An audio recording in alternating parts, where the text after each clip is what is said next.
ଓଡ଼ିଶା ରାଜ୍ୟ ମୁକ୍ତ ବିଶ୍ୱବିଦ୍ୟାଳୟ MA Odia course third semester MOD paper 10 ପାଶ୍ଚାତ୍ୟ କାବ୍ୟତତ୍ତ୍ୱ ଓ ସମାଲୋଚନା ପଦ୍ଧତି ଏହାର ପ୍ରଥମ ବ୍ଲକ ପାଶ୍ଚାତ୍ୟ କାବ୍ୟତତ୍ତ୍ୱର ସଂକ୍ଷିପ୍ତ ଇତିହାସ। ଆଜି ଆଲୋଚନା କରିବା ୟୁନିଟ୍ 1 ବା ପ୍ରଥମ ଏକକ ପାଶ୍ଚାତ୍ୟ କାବ୍ୟତତ୍ତ୍ୱର ବିବର୍ତ୍ତନ, ଏହାର ଆତ୍ମପରୀକ୍ଷଣ ପ୍ରଶ୍ନାବଳୀ। ପ୍ରଥମ ପ୍ରଶ୍ନ ସଂକ୍ଷିପ୍ତ ଉତ୍ତରମୂଳକ ପ୍ରଶ୍ନ 1ର କ। ସକ୍ରେଟିସ୍ କବିଙ୍କ ସମ୍ପର୍କରେ କେଉଁ ମନ୍ତବ୍ୟ ଦେଇଥିଲେ? ଉତ୍ତର ହେଲା, ଦାର୍ଶନିକ ସକ୍ରେଟିସ୍ଙ୍କ ଦୃଷ୍ଟିରେ କବିତା କର୍ମ ହେଉଛି ଦୈବୀ ପ୍ରେରଣାର ସନ୍ଦେଶ। ତାଙ୍କ ମତରେ ଜଣେ ସଫଳ ସାହିତ୍ୟିକଙ୍କ ପଛରେ ଦୈବୀ ଶକ୍ତିର ଉତ୍ସ ନିହିତ ଥାଏ।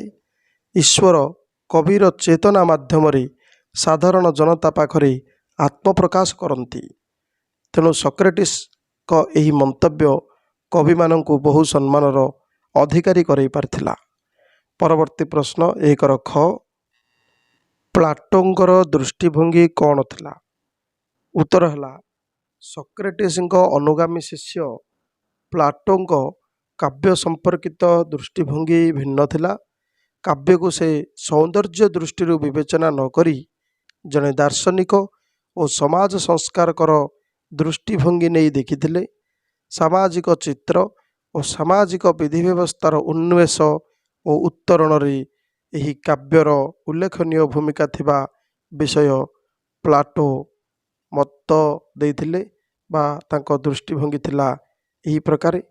ତେଣୁ ପ୍ଲାଟୋଙ୍କ ଦୃଷ୍ଟିକୋଣ ଅନୁସାରେ ଜ୍ଞାନର ଅଭିବୃଦ୍ଧି ଯେ ମାନବର ଭାବନାକୁ ପ୍ରଭାବିତ କରିବା ସହିତ ବ୍ୟକ୍ତିଗତ, ପାରିବାରିକ, ସମାଜ ଓ ରାଷ୍ଟ୍ରରେ ଅନିୟମିତତାର ସୂତ୍ରପାତ କରେ। ତେଣୁ ଏହି କବିତାକୁ ଆଦର୍ଶ ରାଜ୍ୟରୁ ବହିଷ୍କାର କରିବା ଉଚିତ ବୋଲି ମଧ୍ୟ ସେ ପରାମର୍ଶ ଦେଇଥିଲେ। କିନ୍ତୁ ପ୍ଲାଟୋଙ୍କର ଏହି ମନ୍ତବ୍ୟଟି ତ୍ରୁଟିପୂର୍ଣ୍ଣ ଥିଲା। କାବ୍ୟଶାସ୍ତ୍ର ଦୃଷ୍ଟିକୋଣରୁ ପ୍ଲାଟୋ ଏହାକୁ ତର୍ଜମା କରିନଥିଲେ। ପରବର୍ତ୍ତୀ ଆଲୋଚନା 1ର ଗ। ଆରିଷ୍ଟୋଟଲ ପ୍ରକୃତିକୁ କେଉଁ ଦୃଷ୍ଟିରେ ଓ କେତେ ଭାଗରେ ବିଭକ୍ତ କରିଥିଲେ? ପ୍ଲାଟୋଙ୍କ ପରେ ତାଙ୍କ ଶିଷ୍ୟ ଆରିଷ୍ଟୋଟଲ ପ୍ଲାଟୋଙ୍କ ମତକୁ କିନ୍ତୁ ପ୍ରତ୍ୟାଖ୍ୟାନ କରିଥିଲେ। ଆରିଷ୍ଟୋଟଲ କବିତାକୁ କାବ୍ୟଶାସ୍ତ୍ର ଦୃଷ୍ଟିକୋଣରୁ ପର୍ଯ୍ୟବେକ୍ଷଣ କରି ନିଜସ୍ୱ ମତାମତ ପ୍ରଦାନ କରିଥିଲେ। ଆରିଷ୍ଟୋଟଲଙ୍କର ଯୁକ୍ତି ଥିଲା ସାର୍ବଜନୀନ ମୂଲ୍ୟବୋଧ ଉପରେ ପ୍ରତିଷ୍ଠିତ। ଆରିଷ୍ଟୋଟଲଙ୍କ ଯୁକ୍ତି ସାର୍ବଜନୀନ ମୂଲ୍ୟବୋଧ ଉପରେ ପ୍ରତିଷ୍ଠିତ ଥିଲା।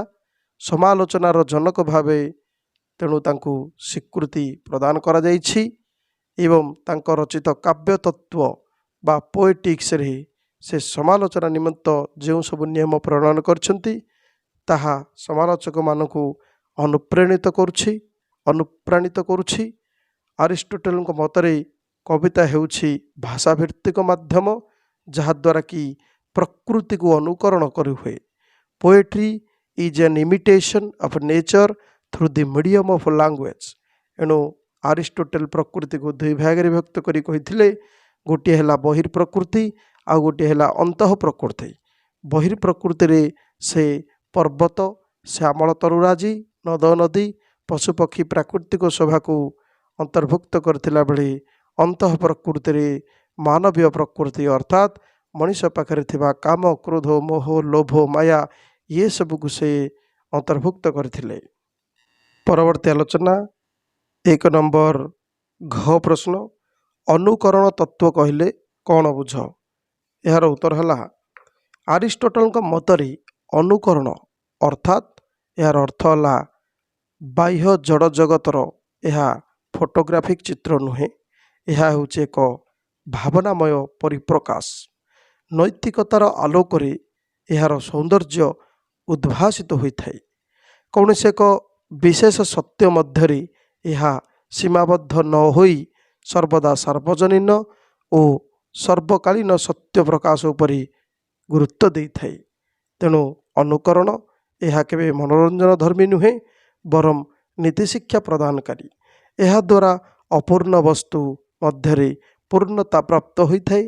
ତେଣୁ ଡ୍ରାଇଡେନ୍ କବିତାର संज्ञाକୁ निर्धारण करने जाई कविता सहित संगीतर समन्वय को गुरुत्व आरोप करथिले, किंतु कविता सहित सांगीतिकता रहिबा अपरिहार्य एही मत अधिकांश समीक्षक ग्रहण कले नहीं। एणु आरिस्टोटेल एही संज्ञा को सामान्य परिवर्तन करी से कहिले जे प्रकृति को अनुकरण करिवा पई भावना एवं छंदर आवश्यकता रही। तेणु यही दृष्टिकोण यही अनुकरण तत्व को बेसी गुरुत्व प्रदान करागला। परवर्ती आलोचना एक उह प्रश्न, केउ कवि माने कल्पना उपरे गुरुत्व देइथिले? उत्तर है 19 शतकर अन्यतम समालोचक जॉनसन काव्य छंदमयता उपरे गुरुत्व आरोप कले। तांको दृष्टि कविता एक कला, कल्पनार सहायतार यह स्वतंत्रता लाभ करे। तेणु कवि और समालोचक मैंने काव्य कविता को निजस्व दृष्टिकोण देखि समालोचनार परिसर तैयारी करथिला बेले एनसाइक्लोपीडिया ब्रिटेनिका अनुसार कविता कवि द्वारा विरचित एक सर्जन कला बोली कहगला। सेपरि चैम्बर्स डिक्शनरी में कहुई poetry is the art of expressing in melodious.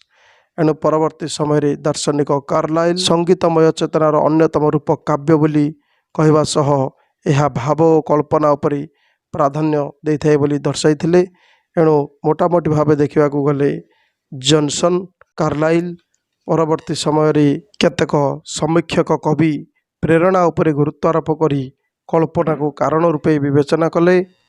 कवित्व रूपक कला सृष्टि क्षेत्र में प्रेरणा और कल्पनार भूमिका गुरुत्वपूर्ण बोली मने ହେଲା। एवं फिलिप सिडनी और स्टेफन जे ब्राउन यही सबू कवि विलियम वर्ड्सवर्थ, कॉलेरिज, शेली प्रभृति कवि समेत एवं दार्शनिक कांट प्रभृति कवि दार्शनिक यही कल्पना को बेसी गुरुत्व प्रदान करथिले। परवर्ती प्रश्न एक दार्शनिक कांट कल्पना को केते भाग विभक्त करथिले से संपर्क में वर्णना कर। उत्तर है दार्शनिक कांट कल्पना को 3 भाग में विभक्त करी यार महत्व प्रतिपादित करिसेंती। प्रथम है पुनः उत्पादन निमित्त कल्पना शक्ति, जहाँकि मनरे नानादि भाव में थिबा अव्यवस्थित चिंता चेतना को सुसंजत करिथाए। द्वितीय उद्भावक कल्पना शक्ति, जहाँकि सुसंगठित रूप प्राप्ति पर नुआ रूप रंग में उद्भासित हुए। तृतीय सौंदर्य बोधक कल्पना शक्ति, जहाँकि विचार बुद्धि माध्यम यार सार्थक परिप्रकाश घटी थाए। तेणु यह भाव में दार्शनिक कांट कल्पना को 3 भाग में व्यक्त कर। गोटे है पुनः उत्पादन निमित्त कल्पना शक्ति, द्वितीय है उद्भावक कल्पना शक्ति, तृतीय है सौंदर्य बोधक कल्पना शक्ति। परवर्ती प्रश्न 1 नंबर 6 लंजाइन्सिक चिंताधारा संपर्क में आलोचना कर। उत्तर है ग्रीसर अन्यतम प्रसिद्ध समीक्षक होउछंती लंजाइन्स। तांको दृष्टि कवि और कविता उभय मर्यादापूर्ण आसनर अधिकारी। तांकर 2टी जनप्रिय ग्रंथ हेउची पेरी इप्सुस बा ऑन दी सबलाइम। एथिरे से उदात्त तत्वर सर्वशेष व्याख्या करछंती। से कहती कवि पाठक को काव्यानंद प्रदान करने सहित एक दिव्य स्थिति रे पहुँचाई दिए। अंतर्निहित भाव विचारता और उदारता यह को संभव करिपारे। लंजाइन्स को चिंताधारा टिके भिन्न थिला। पूर्व प्रचलित मत को से खंडन करी से कहिथिले उत्कृष्ट कला कर्म बाध्यबाधकता द्वारा पाठक को विमोहित करे नाही। अनुभव द्वारा पाठक आपे आपे निज अजाणतरी सृष्टि सहित आत्मनिमग्न हो जाए। परवर्ती आलोचना 1 नंबर दांतेंकर जुगांतकारी पदक्षेप कौन थिला? उत्तर है इटालीर महाकवि दांते निजर डिवाइन कॉमेडी नामक एक पुस्तक प्रकाश करी एथिरे मध्ययुगीय संकीर्ण धर्म धारणा विरोध में निजर जुक्ति को उपस्थापन करथिले। दांते ही प्रथमे इटाली रे एही जुगांतकारी पदक्षेप नैथिले।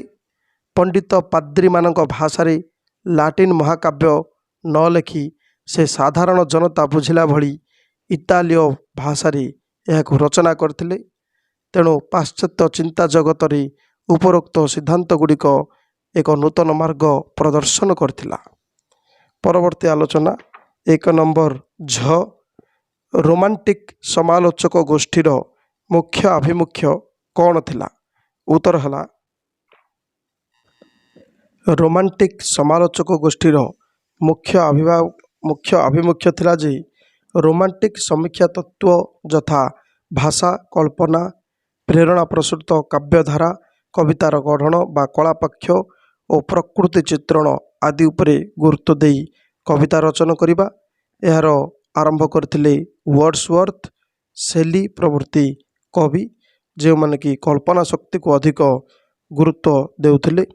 तेणु एही रोमांटिक समीक्षा तत्व आधार रे एही कवि माने नूतन गोष्ठी प्रस्तुत करी रोमांटिक चेतनार आंदोलन आरंभ करथिले। तेणु ये रोमांटिक समालोचक गोष्ठीर मुख्य आभिमुख्य थिला किपरि प्रकृति चित्रण सहित कवितार कलापक्ष बा कवितार गढ़न एवं प्रेरणा प्रसूत काव्यधारा जो कल्पना को प्रमुख उत्स रूपे ग्रहण करी काव्य कविता रचना करिबा। परवर्ती आलोचना 1 नंबर न्य जे नारीवादी समालोचक गोष्ठीर मुख्य आभिमुख्य कौन थिला? नारीवादी समालोचक गोष्ठीर मुख्य आभिमुख्य कौन थिला? उत्तर हला नारीवादी समालोचक गोष्ठीर मुख्य आभिमुख्य थिला जे सेमाने दुईटी कथा उपरे गुरुत्वारोप करथिले। प्रथम कथाटी होची पुरुष परी नारी मध्य जणे पाठिका, तार मध्य एक पाठकीय दृष्टिभंगी अछि। एही दृष्टिभंगी पुणी स्वतंत्र। अनेक क्षेत्र में नारी मध्य जणे लेखिका भाव में आविर्भूत हुए। समय समय नारी मध्य जणे व्याख्याकारी भावे नारी रचित साहित्यर अध्ययन एवं आकलन करे। जेहेतु समाज सर्वदा पुरुष एवं नारी मध्य तारतम्यर प्राचीर सृष्टि करिछि, पुरुष को सर्वशक्तिमान बुद्धिदीप्त भाव में विवेचना करथुवा बेले समाज किंतु नारी को अबला दुर्बल भाव ग्रहण करि आसिछि। पुस्तक रे मध्य सेक्स और जेंडर मध्य एक मौलिक पार्थक्य कथा मध्य उल्लेख रहिछि। सेक्स नारी और पुरुषर शरीरगत भिन्नता कथा प्रकाश करथला बेले जेंडर किंतु एक सामाजिक और सांस्कृतिक संगठन रूपक बृहत परिमंडलर कथा कही थाए।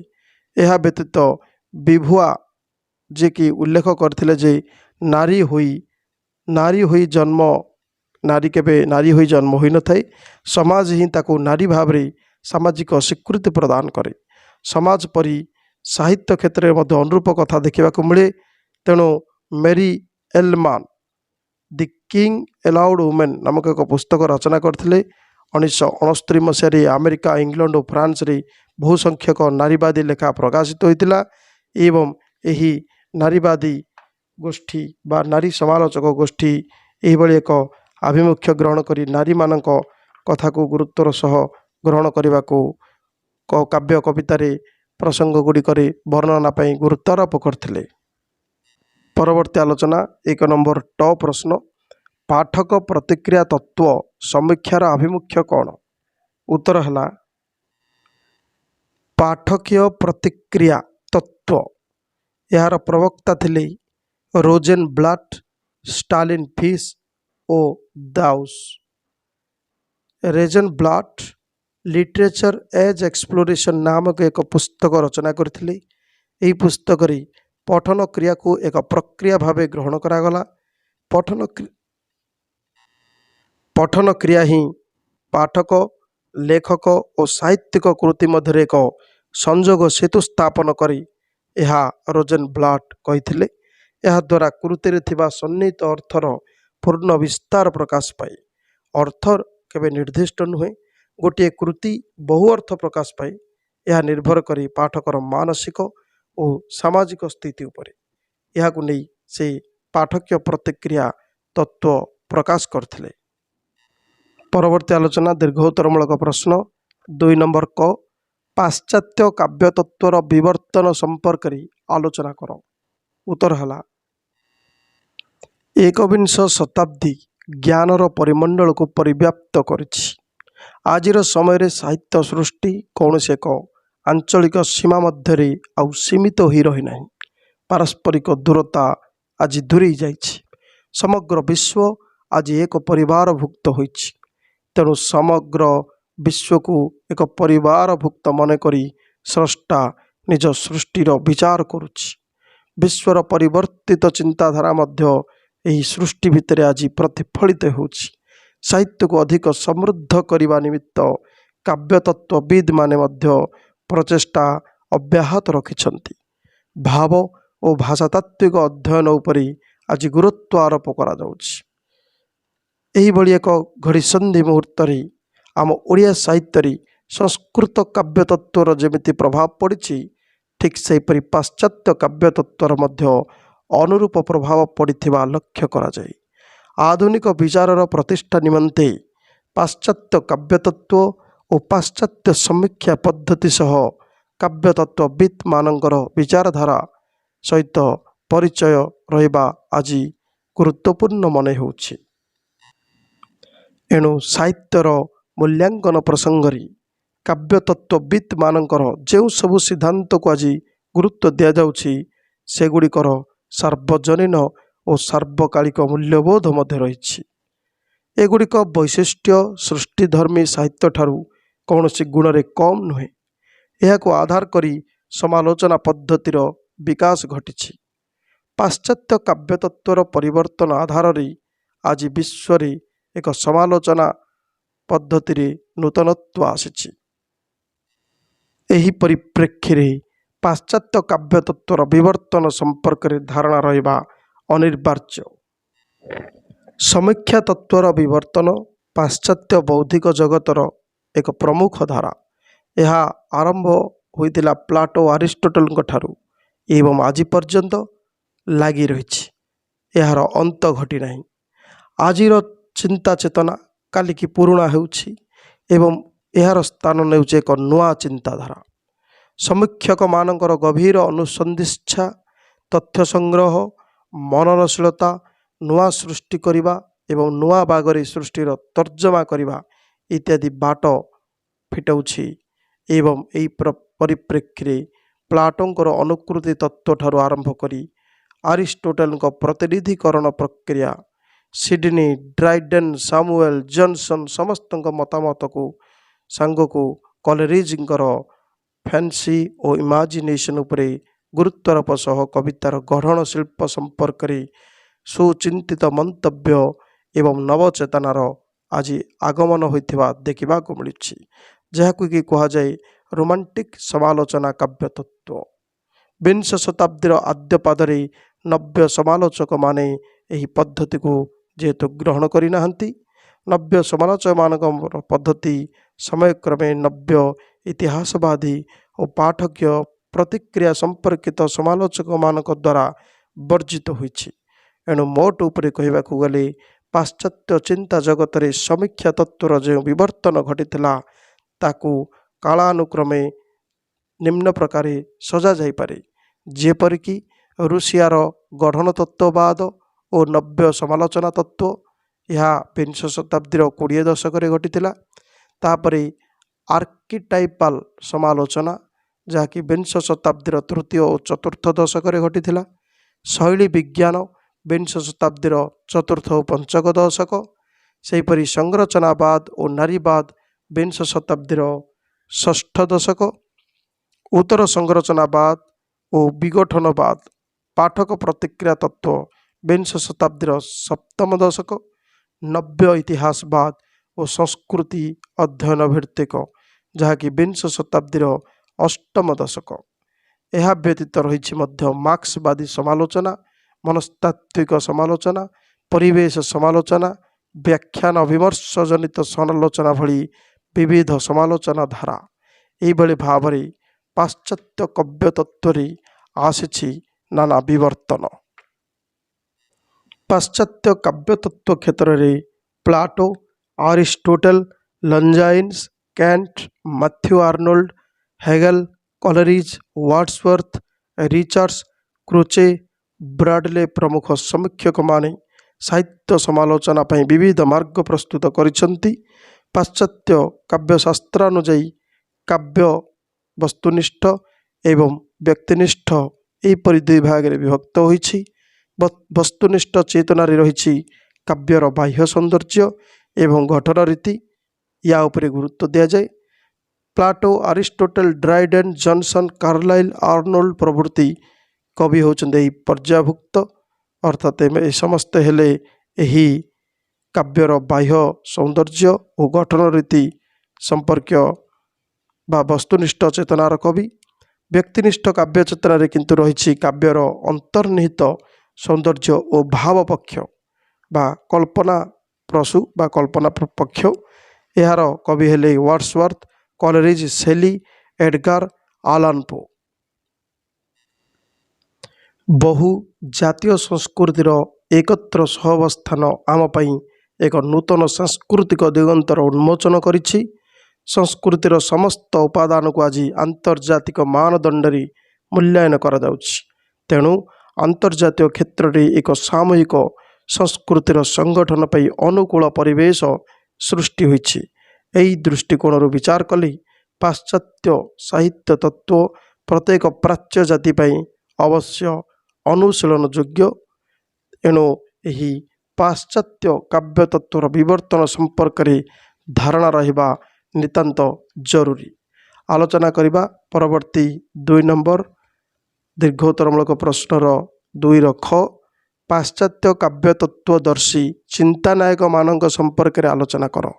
उत्तर हला पाश्चात्य काव्य तत्वदर्शी चिंतानायक मानक मध्यरे व्यक्तिनिष्ठ चेतना को समर्थन करुथबा व्यक्तिनिष्ठ काव्य चेतना को समर्थन करुथबा कवि वर्ड्सवर्थ, कॉलरिज, शेली, एडगार आलन पो प्रमुख रहिथिला बेले वस्तुनिष्ठ चेतना बा काव्यर बाह्य सौंदर्य गठन रीति को गुरुत्वारोप करुथबा कवि मानक मध्य रहिछन्ति Plato, Aristotle, Dryden, Johnson, Carlyle, Arnold प्रभृति।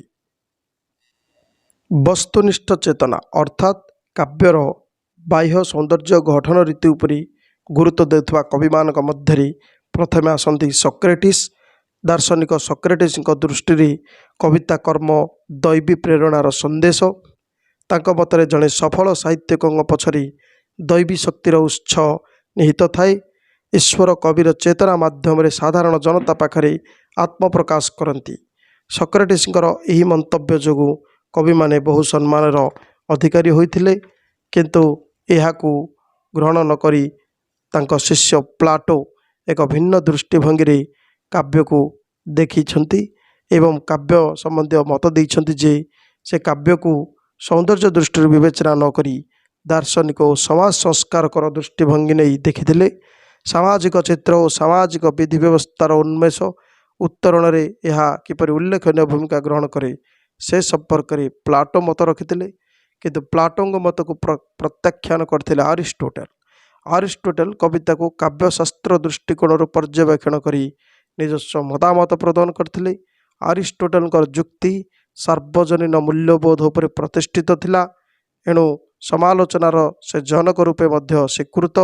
तांकर काव्य तत्व बा पोएटिक्स रे से समालोचनार विभिन्न नियम प्रणयन करने सहित से कविता हेउछि एक भाषाभित्तिक माध्यम जहाद्वारा प्रकृति को अनुकरण करि हेबा कथा मतामत रखिछन्ति। ताका मतरे प्रकृति दुई भाग विभक्त। गोटे है बहिर्प्रकृति जो रही पर्वत श्यामल तरुराजी नद नदी पशुपक्षी प्राकृतिक शोभा। आ गोटे है अंतः प्रकृति जहाँकि मानवीय प्रकृति अर्थात काम क्रोध लोभ मोह माया उपरे पर्यवेसित। पुनश्च से अनुकरण तत्वर मध्य व्याख्यानकार थिले। परवर्ती समय ड्राइडेन कविता को बा काव्य को से संगीत सहित जोड़िछन्ति। तेणु ड्राइडेन कवितार संज्ञा निर्धारण करने को जाई कविता सहित संगीतर समन्वय उपरे गुरुत्वारोप करछन्ति। परवर्ती समय समालोचक जॉनसन छंदमयता उपरे गुरुत्वारोप करी कविता एक कला एवं कल्पना सहायतार यह स्वतंत्रता लाभ करे बोली वर्णना करिसेंती। किंतु परवर्ती समय रे यहाकू चैम्बर्स डिक्शनरी रे कहा जाइछि जे poetry is the art of expressing in melodious एवं एनसाइक्लोपीडिया ब्रिटेनिका रे वर्णित अछि poetry art of work of the poet बा कविता होछि कवि द्वारा विरचित एक सर्जन कला। उपरोक्त मंतव्य को अनुध्यान कला परे आमे निर्यास रे उपनीत हेबा जे चेतना को प्रभावित करने सहित चित्तवृत्ति को आंदोलन करिवार शक्ति सामर्थ्य केवल कविता द्वारा ही संभवपर। जुक्ति द्वारा सत्य और आनंदर जोड़न एठी होइथाय। दार्शनिक कार्लाइल मध्य एही संगीतमय चेतनार अन्यतम रूप काव्य बोली कहवा सह भाव और कल्पना उपरे गुरुत्व देइथिले। ऊनविंश शतकर कवि समालोचक मैथ्यू आर्नेल्ड मतरे काव्यिक सत्य और सौंदर्यर सिद्धांत द्वारा जड़ित जीवनर समीक्षा होउछि काव्य। मिल्टन का मतरे कवितार भाषा सरल हेबा सहित भावमय तथा आवेगात्मक हेबा उचित। एइभଳି भावरे व्यक्तिनिष्ठ चेतना परे वस्तुनिष्ठ चेतना परे व्यक्तिनिष्ठ चेतनार आयामरंभ घटिछि एवं सेथिरे कल्पना को गुरुत्व प्रदान करा जाइछि। ऊनविंश शताब्दीर रोमांटिक कवि और समालोचक यथाक्रमे वर्ड्सवर्थ, कॉलेरिज, शेली एमाने काव्य तत्वर कलापक्ष उपरे गुरुत्व प्रदान करछन्ति। एमाने काव्यर बाह्य सौंदर्य को प्राथमिकता न देई कवितार अंतः सौंदर्य बा काव्यर अंतः सौंदर्य ही उत्कर्ष वृद्धि रे सहायक बोली वर्णना करछन्ति। आरिस्टोटल नीति आदर्श को मार्ग को एमाने प्रत्याख्यान करने सहित काव्यर सौंदर्य विधायक धर्म को मुख्य रूपे ग्रहण करछन्ति। वर्ड्सवर्थ मतरे तो काव्य कविता होछि कल्पनार वस्तु, तेणु ताहा श्रृंखला रहित गभीर भावानुभूतिर स्वतःस्फूर्त परिप्रकाश होछि कविता। Poetry is the work of imagination and spontaneous overflow of powerful feelings. एइभଳି भावरे मत रखिछन्ति वर्ड्सवर्थ। पर कॉलेरिज से मध्य भाव पक्ष उपरे गुरुत्व न देई काव्यिक पंचरीति को प्राधान्य देइछन्ति। काव्यर संज्ञा निरूपण करने को जाई कॉलेरिज कहिछन्ति poetry is the best words in best orders, अर्थात उपयुक्त क्रम विन्यास सर्वोत्तम शब्द श्रृंखलार सज्जीकरण ही कविता।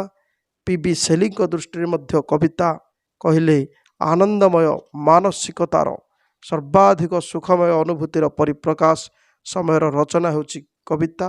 Poetry is the record of the best and happiest moment of the happiest mind.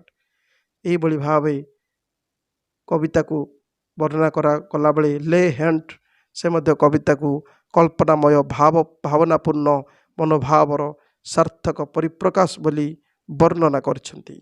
एइभଳି Bhavre पाश्चात्य काव्य तत्वदर्शी चिंतानायक माने काव्य कवितार स्वरूप को संज्ञा को प्रदान करछन्ति। परवर्ती आलोचना 2 नंबर ग आरिस्टोटल प्रकृति संबंधी सिद्धांत संपर्क आलोचना कर। आरिस्टोटल प्रकृति संबंधी सिद्धांत। उत्तर प्लाटो को शिष्य आरिस्टोटल प्लाटो मत को प्रत्याख्यान करिछन्ति। प्लाटो जो मत रखिथिले जे काव्य को सौंदर्य दृष्टि विवेचना करी दार्शनिक और समाज संस्कारक दृष्टिभंगी प्लाटो कविता को देखिथिला बेले आरिस्टोटल को प्रत्याख्यान करी काव्यशास्त्र दृष्टिकोण पर्यवेक्षण करी निजस्व मत प्रदान करछन्ति।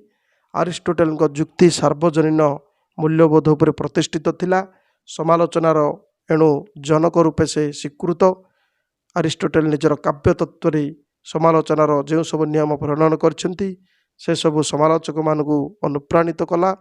आरिस्टोटल कहिथिले जे कविता हेउछि एक भाषाभित्तिक माध्यम जहाद्वारा कि प्रकृति को मध्य अनुकरण करी हुए।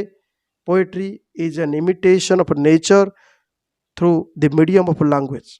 आरिस्टोटल मतरे प्रकृति थिला 2 प्रकार यथा बहिर्प्रकृति एथिरे पर्वत श्यामल तरुराजी नद नदी पशु पक्षी शोभा प्राकृतिक शोभा इत्यादि अंतर्भुक्त थिला बेले आउ गोटे से कहिथिले ताहा होछि अंतः प्रकृति एथिरे मानवीय प्रकृति अर्थात काम क्रोध लोभ मोह माया को से अंतर्भुक्त करथिले। आरिस्टोटल मतरे अनुकरण अर्थ बाह्य जड़ जगतर केवल जे फोटोग्राफिक चित्र यह नुहे, यह एक भावनामय परिप्रकाश।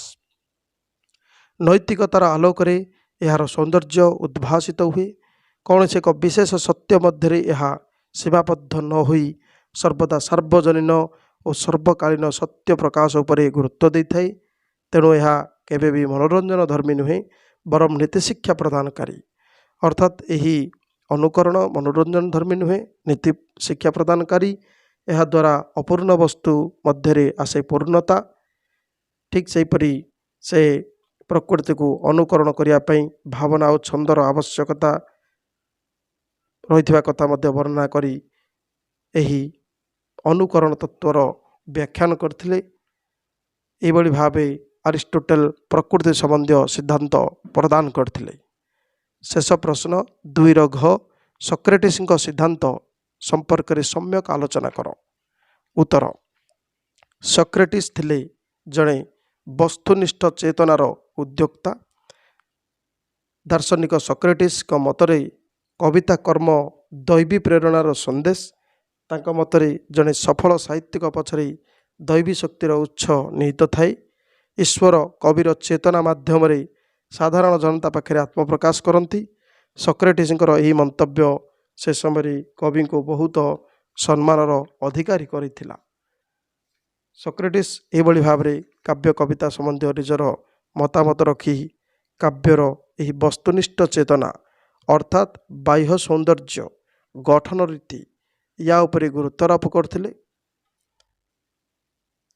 एभली भाव सक्रेटिस सिद्धांत मध्य पाश्चात्य काव्य तत्वर एक प्रमुख सिद्धांत रूपे ग्रहणीय होइछि। धन्यवाद।